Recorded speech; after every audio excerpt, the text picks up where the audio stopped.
ಸ್ನೇಹಿತರೆ, ಈ ಒಂದು ವಿಡಿಯೋದಲ್ಲಿ ನಾನು ರೋಬೋಟಿಕ್ ತಂತ್ರಜ್ಞಾನದಿಂದ ಹಿಪ್ ರಿಪ್ಲೇಸ್ಮೆಂಟ್ ಶಸ್ತ್ರಚಿಕಿತ್ಸೆ ಬಗ್ಗೆ ಸರಳವಾದ ಭಾಷೆಯಲ್ಲಿ ಸಾಮಾನ್ಯ ಜನಗಳಿಗೆ ಅರ್ಥ ಆಗೋ ರೀತಿ ನಾನು ಮಾತಾಡ್ತಾ ಇದ್ದೀನಿ. ನಿಮಗೆಲ್ಲ ಗೊತ್ತಿದೆ, ಹಿಪ್ ರಿಪ್ಲೇಸ್ಮೆಂಟ್ ಶಸ್ತ್ರಚಿಕಿತ್ಸೆ ಯಾಕೆ ಮಾಡ್ತೀವಿ ಅಂದರೆ ಹಿಪ್ ಜಾಯಿಂಟ್ ಅಲ್ಲಿ ಆರ್ಥ್ರೈಟಿಸ್ ಸಾಮಾನ್ಯವಾಗಿ ಕಾಣಿಸುವಂಥ AVN ಮತ್ತು ಒಂದು ಹಿಪ್ ಜಾಯಿಂಟ್ ಶಸ್ತ್ರಚಿಕಿತ್ಸೆಯಲ್ಲಿ ಈ ಒಂದು ಅಸಿಟಾಬುಲಮ್ ಅಥವಾ ಶೆಲ್ ಅಂತ ಅನ್ನೋದನ್ನ ನಾವು ಮೊದಲಿಗೆ ಕೂರಿಸ್ತೀವಿ ಮತ್ತು ಫೀಮರ್ ಅನ್ನೋದು ಈ ಒಂದು ಇಂಪ್ಲಾಂಟ್ನ ನಾವು ಈ ರೀತಿ ಕೂರಿಸ್ತೀವಿ. ಫೀಮರಲ್ ಸ್ಟೆಮ್ ಅಂತ ಹೇಳ್ತೀವಿ, ಇದು ಹೆಡ್. ಸೊ ಈ ಸ್ಟೆಪ್ಪಲ್ಲಿ ಈ ಒಂದು ಪ್ರಕ್ರಿಯೆಯಲ್ಲಿ ನಾವು ರೋಬೋಟಿಕ್ ತಂತ್ರಜ್ಞಾನ ಯಾವಾಗ ಯೂಸ್ ಮಾಡ್ತೀವಿ ಅಂದರೆ, ಈ ಒಂದು ವ್ಯಕ್ತಿದು ನಾವು ಯಾರಿಗೆ ಶಸ್ತ್ರಚಿಕಿತ್ಸೆ ಮಾಡ್ತಾ ಇದ್ದೀವೋ ಅವರದ್ದು 3 ಡೈಮೆನ್ಷನಲ್ ಇಂಪ್ಲಾಂಟ್, ಮೂಳೆಯ 3 ಡೈಮೆನ್ಷನಲ್ ಇಮೇಜ್ ಕಂಪ್ಯೂಟ್ರಲ್ಲಿ ಲೋಡ್ ಆಗಿರುತ್ತೆ. ಅದನ್ನು ನಾವು ನೋಡಿಕೊಂಡು ಕೆಲವು ಮೆಜರ್ಮೆಂಟ್ಸ್ನ ನಾವು ಅದರಿಂದ ನಾವು ತಗೋತೀವಿ. ಏನೇನು ತಗೋತೀವಿ? ಈಗ ನೋಡಿ, ಈ ಒಂದು ಪೆಲ್ವಿಸ್ ಅಂತ ಹೇಳ್ತೀವಿ.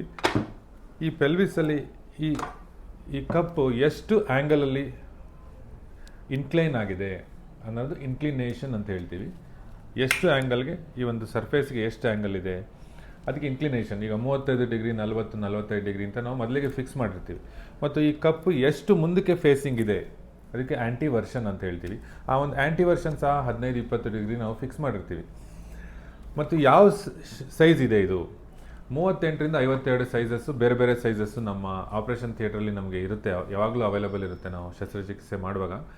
ಈ ಮಹಿಳೆಯರಿಗೆ ಸಾಮಾನ್ಯವಾಗಿ 44, 46, 48 mm ಇದು ಡಯಾಮೀಟ್ರ್ ಅಂತ ಹೇಳ್ತೀವಿ. ಪುರುಷರ ಇದರಲ್ಲಿ 48, 50, 52 mm ಡಯಾಮೀಟ್ರಲ್ಲಿ ನಾವು ಸಾಮಾನ್ಯವಾಗಿ, ತುಂಬ ದೊಡ್ಡದಾಗೂ ಇರ್ಬೋದು ಈ ಅಸಿಟಾಬುಲಮ್ ಶೆಲ್, ತುಂಬ ಚಿಕ್ಕದಾಗೂ ಇರ್ಬೋದು.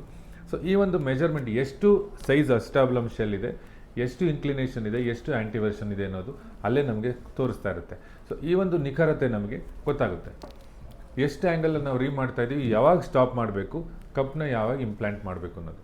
ಸೊ ಇದು ಒಂದು ನಿಖರವಾಗಿ ನಮಗೆ ತೋರಿಸುತ್ತೆ. ಎರಡನೇದು ಈ ಒಂದು ಸ್ಟೆಮ್. ಇದರಲ್ಲಿ ಬೇರೆ ಬೇರೆ ಸೈಜ್ದು ಸ್ಟೆಮ್ ಇರುತ್ತೆ. ಪ್ರತಿಯೊಬ್ಬರದು ಮೂಳೆಯ ಅಗಲ ಮತ್ತು ದಪ್ಪ ಏನಿರುತ್ತೆ ಅದು ಬೇರೆ ಬೇರೆ ಇರೋದ್ರಿಂದ 3, 4, 5, 6 ಸೈಜಸ್ಸು ನಮ್ಮ ಹತ್ರ ಇರುತ್ತೆ ಆಪ್ರೇಷನ್ ಥಿಯೇಟ್ರಲ್ಲಿ. ಅದು ಯಾವ ಸೈಜ್ ಇವ್ರದ್ದು ಅನ್ನೋದು 3 ಡೈಮೆನ್ಷನಲ್ಲಿ ಬರ್ತಾ ಇರುತ್ತೆ. ಯಾವ ಸೈಜ್ ಸ್ಟೆಮ್ ಹಾಕಬೇಕು, ಎಷ್ಟು ಸ್ಟೆಮ್ ಹಾಕಿದ್ಮೇಲೆ ನಾವು ಸ್ಟಾಪ್ ಮಾಡಬೇಕು ಅನ್ನೋದು. ಸೊ ಈ ಒಂದು ಮಾಹಿತಿ ನಮಗೆ ಅಲ್ಲೇ ನಮಗೆ ಸಿಗ್ತಾ ಇರುತ್ತೆ. ಒಂದು ನಿಖರವಾಗಿ ಅಸಿಟಾಬುಲಮ್ ಕೂರಿಸುವಂಥದ್ದು, ನಿಖರವಾಗಿ ಸ್ಟೆಮ್ ಅನ್ನೋದು ಕೂರಿಸುವಂಥದ್ದು. ಇದರಿಂದ ಈ ರೇಂಜ್ ಆಫ್ ಮೂಮೆಂಟ್ ಅಂದರೆ, ಈಗ ಹಿಪ್ ಜಾಯಿಂಟನ್ನು ನಾವೇನು ಹಾಕಿದ್ಮೇಲೆ ಈ ರೇಂಜ್ ಆಫ್ ಮೂಮೆಂಟ್ ಎಲ್ಲಿವರೆಗೂ ಎಷ್ಟು ಫ್ರೀಯಾಗಿ ಮೂಮೆಂಟ್ ಮಾಡ್ಬೋದು, ಡಿಸ್ಲೊಕೇಶನ್ ಆಗದೇ ಇರೋ ಥರ ಅನ್ನೋದು ಸಹ ನಮಗೆ ಮಾಹಿತಿ ಗೊತ್ತಾಗುತ್ತೆ. ಇದು ಅಲ್ದಲೇ ಕಾಲಿನ ಉದ್ದ ಮತ್ತು ಗಿಡ್ಡ ಇರುವಂಥದ್ದು. ಯಾಕಂದರೆ ಹಿಪ್ ರಿಪ್ಲೇಸ್ಮೆಂಟ್ ಮಾಡುವಂಥವ್ರಿಗೆ, ಹಿಪ್ ಆರ್ಥ್ರೈಟಿಸ್ ಆಗಿರುವಂಥವ್ರಿಗೆ ಕಾಲು ಒಂದು ಸ್ವಲ್ಪ ಗಿಡ್ಡ ಆಗಿರುತ್ತೆ, 2 ಸೆಂಟಿಮೀಟ್ರ್, 1.5 ಸೆಂಟಿಮೀಟ್ರ್. ಅದನ್ನು ನಾವು ಎಷ್ಟು ಉದ್ದ ಮಾಡ್ತಾ ಇದ್ದೀವಿ ಈ ಶಸ್ತ್ರಚಿಕಿತ್ಸೆ ಮುಖಾಂತರ ಅನ್ನೋದನ್ನು ಸಹ ಅದರಲ್ಲಿ ನಾವು ನೋಡ್ಕೋಬೋದು.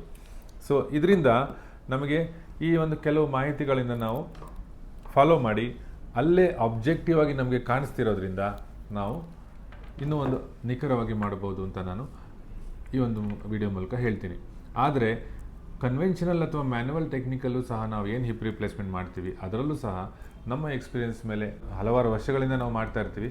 ಅದನ್ನು ಸಹ ನಾವು ನೋಡಿ ಅದೇ ಒಂದು ಅಕ್ಯುರೇಟ್ ಆಗಿ ನಾವು ಮಾಡ್ತಾ ಇದ್ದೀವಿ. ಅದರಿಂದ ಒಂದು 5% ಅಕ್ಯುರಸಿ, ಸಬ್ಜೆಕ್ಟಿವ್ ವೇರಿಯೇಷನ್, ಬೇರೆ ಬೇರೆ ಅವ್ರಿಗೆ ಬೇರೆ ಬೇರೆ ರೀತಿ ಮಾಡುವಂಥ ಈ ಸಬ್ಜೆಕ್ಟಿವ್ ವೇರಿಯೇಷನ್ಸ್ ಸಹ ಕಡಿಮೆ ಆಗುತ್ತೆ. ಅದೇ ಈ ಒಂದು ರೋಬೋಟಿಕ್ ತಂತ್ರಜ್ಞಾನದ ಪ್ರಯೋಜನ.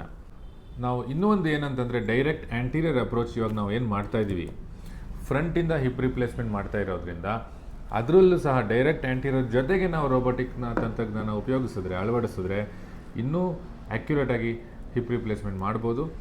ಮತ್ತು ನೋವಿಲ್ದಲೇ ಅವ್ರಿಗೆ ಚೇತರಿಕೆ ಆಗುವುದು, ಬೇಗ ನಡೆಯುವುದು, ಮೆಟ್ಲು ಹತ್ತುವುದು, ಅವರೇ ಸ್ವಂತವಾಗಿ ಯಾರನ್ನೂ ಅವಲಂಬಿಸಲ್ದಲೇ ಟಾಯ್ಲೆಟ್ಗೆ ಮತ್ತು ಮನೆ ಒಳಗಡೆ ನಡೆಯುವಂಥದ್ದು ನಾವು ನೋಡ್ತಿದ್ದೀವಿ. ಒಟ್ಟಾರೆ ಈ ಒಂದು ರೋಬೋಟಿಕ್ ತಂತ್ರಜ್ಞಾನವನ್ನು ಸರಿಯಾದ ರೀತಿಯಲ್ಲಿ ಉಪಯೋಗಿಸಿದರೆ, ರೋಬೋಟಿಕ್ಗೆ ಏನು ಶಸ್ತ್ರಚಿಕಿತ್ಸೆ ಮಾಡ್ತಾ ಇರೋದಿಲ್ಲ, ನಾವು ಯಾರು ಇದೇ ಒಂದು ಶಸ್ತ್ರಚಿಕಿತ್ಸೆಯಲ್ಲಿ ಪರಿಣಿತಿ ಹೊಂದಿದವರಂಥವ್ರು ಮಾಡ್ತಾ ಇರ್ತೀವಿ, ಅದನ್ನು ನಾವು ಇನ್ಫಾರ್ಮೇಷನ್ ತೊಗೊಂಡು ಏನು ಉಪಯೋಗ ಆಗುತ್ತೆ ಅನ್ನೋದು ನೋಡ್ಕೊಂಡು ನಾವು ಮಾಡ್ತಾ ಇರೋದ್ರಿಂದ ರೋಗಿಗೆ ಉತ್ತಮವಾದ ರಿಸಲ್ಟ್ಸ್ ಬರುತ್ತೆ. ಮತ್ತು ಈ ಒಂದು ವಿಡಿಯೋ ನಿಮಗೆ ಉಪಯೋಗ ಇದ್ದರೆ ನಿಮ್ಮ ಫ್ರೆಂಡ್ಸಿಗೆ, ಫ್ಯಾಮಿಲಿಯವ್ರಿಗೆ ಶೇರ್ ಮಾಡಿ, ನನ್ನ ಚಾನಲ್ನ ಸಬ್ಸ್ಕ್ರೈಬ್ ಮಾಡಿ ರೋಬೋಟಿಕ್ ತಂತ್ರಜ್ಞಾನದ ಮತ್ತು ಆರ್ಥ್ರೋಸ್ಕೋಪಿ ಮತ್ತು ಈ ಕೀ ಹೋಲ್ ಸರ್ಜರಿ ಬಗ್ಗೆ, ಸ್ಪೋರ್ಟ್ಸ್ ಆಪರೇಷನ್ಗಳ ಬಗ್ಗೆ ನಾನು ತುಂಬ ವೀಡಿಯೋಸ್ ಹಾಕ್ತಾ ಇರ್ತೀನಿ. ಧನ್ಯವಾದ.